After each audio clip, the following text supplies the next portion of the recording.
पारदर्शीचा लाभ मिळतोय का? त्या दरम्यान 6 चेंडू आणि 16 धावा स्ट्राईकला आहेत मात्र गिरीश क्षमता या फलंदाजामध्ये. बॉलरचं नाव काय रे? प्रेम.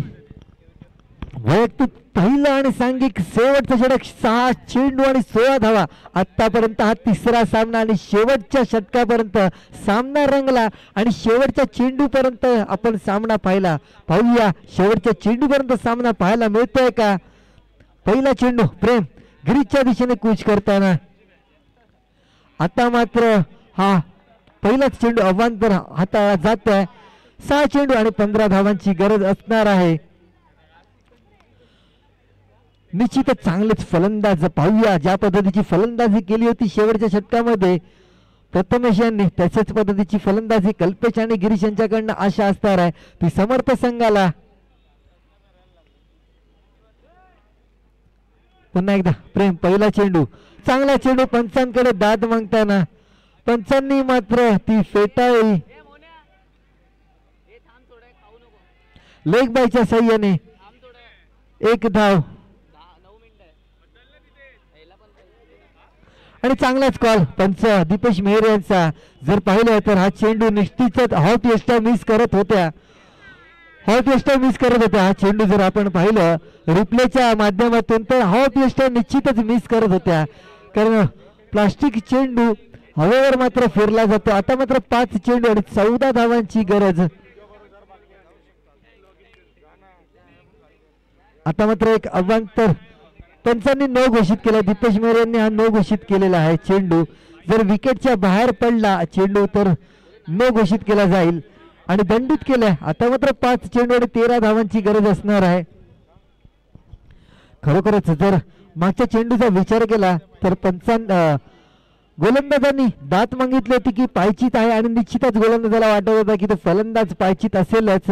नाखुश झाले होते पंचांवर आणि फील्डचा चेंडू, परंतु तो चांगलाच कॉल दीपेश मेहर यांचा पाहायला मिळाला. जर आपण रिप्ले मध्ये पाहिला तर निश्चित फलंदाज नाबाद होता.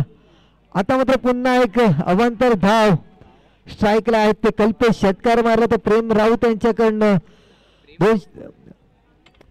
प्रणव राऊत यांच्याकडनं 200. प्रेम तांडेल भांजी यांच्याकडनं 100 आणि विघ्नेश पाटील यांच्याकडनं 200. मयूर तांबोरे यांच्याकडनं 500 आणि 2 चेंडूवर 2 षटकार मारले तर दर्पण चौधरी यांच्याकडनं 500. धावा करायच्या 12 आणि षटकार मारायचे 2. चेंडू बाकी असतील 5 आणि पहिल्या चेंडूला संधी आहे. फ्रीडचा चेंडू असणार आहे. वीरेंद्र तांडेल यांच्याकडनं 1002 षटकारांना बक्षिसाचा भरमार, परंतु पूर्णपणे नियंत्रण आपल्या संघासाठी सामना खेळताना फ्रीडची संधी आहे. पाहूया या संधीचा लाभ घेतो का एक बलाढ्य असा फलंदाज या मैदानामधील.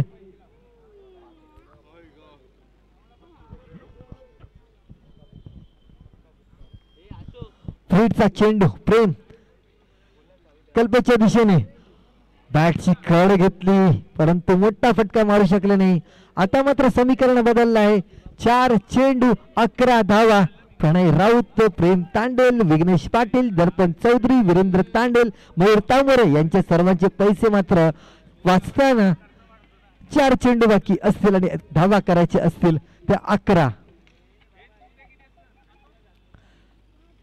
फुलटच चेंडू पंचांकडे दात मागताना पंचांनी ती फेटाळली आणि धावचीत होता तो फलंदाज.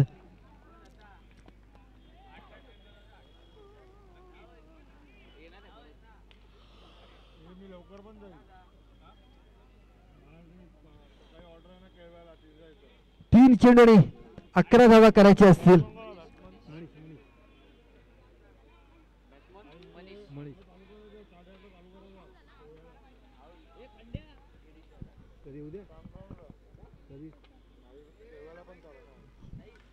आता मात्र संधी हुकतोय. निर्धावाचा चेंडू 2 चेंडूने 11 धावा करायचे असतील.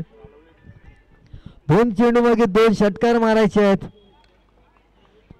आणि जर सामना विजय मिळवला तरी 1000 रुपयाचा पारितोषिक लागलेला आहे वीरेंद्र तांडेल यांच्याकडे. आणि सुरेख कसा फटका, चेंडू जाते सीमा रेषा पार. षटकार.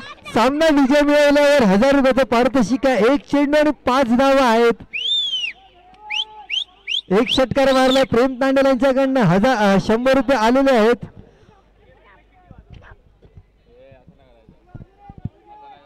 सूर्य कसा फटका जर पाहिलं तर सीमारेषेच्या बाहेर गेला. अप्रतिम असं दृश्य आपल्याला छायाचित्र पाहायला मिळते ते आपले कॅमेरामॅन अक्रे यांच्याकडनं. हार्दिक आरेकर माफ करा हार्दिक आरेकर यांच्याकडनं. आता मात्र 1 चेंडू आणि 5 धावा. जो फलंदाज कित्येक सामने या खेळपट्टीवर या मैदानात गाजवलेला आहे तो फलंदाज कल्पेश मेहर सर्वांचं लक्ष वेधतोय. पाहूया फलंदाजीमध्ये शेवटच्या चेंडूवर षटकार मारतोय का. कंपल्सरी चेसिंगचे सामने आणि तिसरा सामना हा जो आहे तो कंपल्सरी शेवटच्या चेंडूवर जातो आहे. शेवटच्या चेंडूवर सामना जातोय. 1 चेंडू आणि 5 धावा. गोलंदाज प्रेम सज्ज त्याला सामोरं तोंड देतो कल्पेश. हा मात्र एक अवांतर असा चेंडू. आता मात्र थोडस दडपण तिकडे पाहायला मिळत आहे ते प्रेम याच्यावर. आणि निश्चितच जो फटका पॅरलल शॉट आपल्याला पाहायला मिळाला होता. एक्स्ट्रा कव्हरच्या डीप एक्स्ट्रा कव्हरच्या दिशेला षटकार मारला होता. निश्चितच त्याचं थोडस दडपण आपल्याला पाहायला मिळत आहे. आणि खरोखरच मी कौतुक करतोय त्या हार्दिक आरेकर यांचं. अप्रतिम असं छायाचित्र टिपलं जात आहे या स्पर्धेच्या माध्यमातून. 6 सीटर स्पोर्ट्स लाईव्ह युट्यूबचे सामने आपण पाहतोय. माहीमचा लाडका चषक 2025 मध्ये आठवण मित्राची अनिकेत परशुराम गुरव ह्याच्या स्मरणार्थ उर्फ पप्प्या ह्याच्या स्मरणार्थ हे सामने आयोजित केले जातात. शेवटचा चेंडू 1 चेंडू आणि 4 धावा. पुन्हा एकदा एक अवांतर धाव. आता मात्र समीकरण बदलतंय. 1 चेंडू आणि 2-3 धावांची गरज असणार आहे.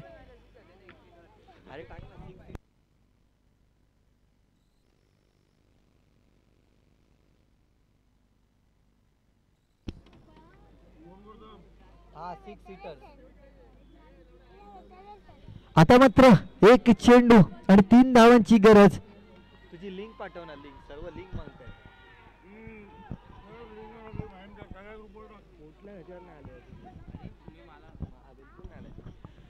एक चेंडू आणि 3 धावांची गरज. त्या षटकाराचं दडपण आपल्याला पाहायला मिळालं गोलंदाजावर. आणि काय म्हटलं होतं की कल्पेश मेहर या मैदानातील आणि का म्हटलं या मैदानातील एक चांगलाच फलंदाज. का म्हटलं की त्यांनी आपल्या संघाला कित्येक सामने विजय मिळवून दिले आहेत या मैदानामध्ये. त्याचं एक प्रात्यक्षिक दाखवलं होतं एका षटकाराने. आणि त्यानंतर मात्र थोडस दडपण आपण पाहिलं तर गोलंदाजावर पाहायला मिळतंय. शेवटचा चेंडू 3 धावा. पुन्हा एकदा एक अवांतर धाव. आणि कल्पेश मेहर यांचा दबाव पूर्णपणे पाहायला मिळतोय. गोलंदाज प्रेम यांच्यावर जर विचार केला 1 चेंडू आणि 5 धावा करायच्या होत्या तो गोलंदाज मात्र दडपणात आला. 2 चेंडू 11 मध्ये जो षटकार ठोकला होता डीप एक्स्ट्रा कव्हरच्या दिशेला त्या षटकाराने मात्र पूर्णपणे पारडं बदललं. मी म्हटलं होतं क्रिकेट अनिश्चिततेचा खेळ आहे. आधी वाटत होतं रायझिंग नंतर वाटलं की समर्थ परत वाटलं रायझिंग आता परत समर्थ. कुठल्याही संघाकडे पारडा बदलला जातो. इकडनं तिकडे तिकडनं इकडे. पाहूया माहीम की बँड्रा. बँड्रा की माहीम. शेवटचा चेंडू 1 चेंडू आणि 2 धावा. कुठला संघ विजय मिळवतोय. कंपल्सरी चेस करायचा. एक संघ आपल्या माहीम विभागातील दुसरा संघ शिवाजी पार्क एसपी मैदानातील हा संघ. परत षटकार मारला तर बाबू यांच्याकडनं 500 रुपये पारितोषिक आहे. जर आधी आले असते तर कल्पेश मेहर यांना पहिला 500 रुपये मिळाले असते कारण बाबू थोडेसे लेट आलेले आहेत. आणि खरोखरच कौतुक करावं लागेल त्यांचं की त्यांनी आपल्या संघाला विजय मिळवून देत आहेत. पूर्ण लक्ष मात्र सामन्यामध्ये केंद्रित केलेलं आहे. आणि शेवटचा चेंडू 1 चेंडू आणि 2 धावा. पूर्ण प्रेक्षकांचं साथ मिळत ती कल्पेश मेहर यांना. थोडस दडपणामध्ये गोलंदाज. 1 चेंडू 2 धावा. आता मात्र पुन्हा एक अवांतर धाव. कल्पेश मेहर नावाचा एक खौफ पाहायला मिळतोय गोलंदाजाच्या मनात. अमोल पानसाळे यांच्याकडनं सुद्धा 500 रुपयाचा पारितोषिक लागलेला आहे, परंतु मला वाटत नाही 4.5 ते 5,000 लागलेले आहेत कल्पेश्वर, परंतु आपल्या संघाला फक्त विजय मिळवून द्यायचा आहे एवढंच फक्त त्यांनी निश्चय केलेला आहे. असं वाटलेलं की रायझिंग व संघ सहजासहजी हा सामना विजय मिळेल. मी म्हटलं होतं खूपच लेट हा फलंदाजीला आला होता कल्पेश मेहर. जर विचार केलं हरेंद्र, गिरीश, संजय यापेक्षा जास्त क्षमता असणारा फलंदाज म्हणजे कल्पेश मेहर. मी काय म्हणतो, कारण त्यामध्ये क्षमता आहे आणि ते दाखवून दिलं आहे. आणि आता मात्र पूर्णपणे दडपण गोलंदाजावर 4 अवांतर धावा टाकल्या, 5 धावा करायच्या होत्या त्यानंतर. पण क्रिकेटचा मात्र विजय या मैदानात, या खेळात, या स्पर्धेमध्ये आपल्याला पाहायला मिळतं. सातत्याने तिसरा सामना बरोबरीत आहे, परंतु एक चेंडू आणि 1 धावा कंपल्सरी चेस करायची असणार आहे. शेवटचा चेंडू येऊन प्रेम कल्पेशच्या दिशेने. आता मात्र हा चेंडू जातोय निर्धाव आणि असं वाटलेलं की समर्थ संघ विजयी होईल, परंतु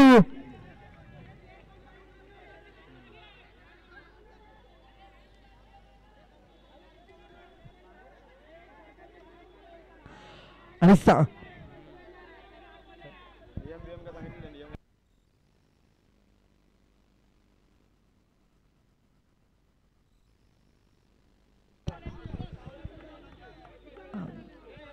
आणि हा सामना विजय मिळत होतो रायझिंग ब संघ अभिनंदन करेल. आणि सामना झाला आता त्याने विचारलं, पण खरोखरच चांगलाच सामना विजय पाहायला मिळाला आणि विजय मिळत होतो रायझिंग ब संघ.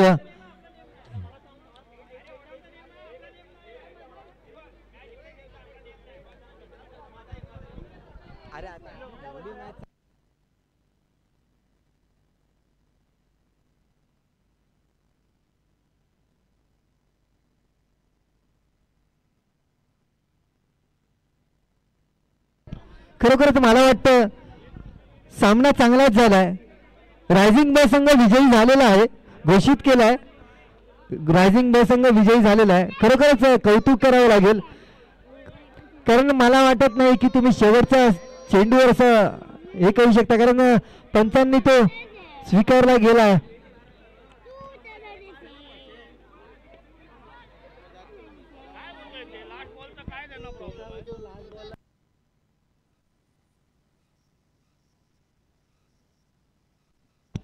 चला पुढचा सामना चालू करायचा आहे.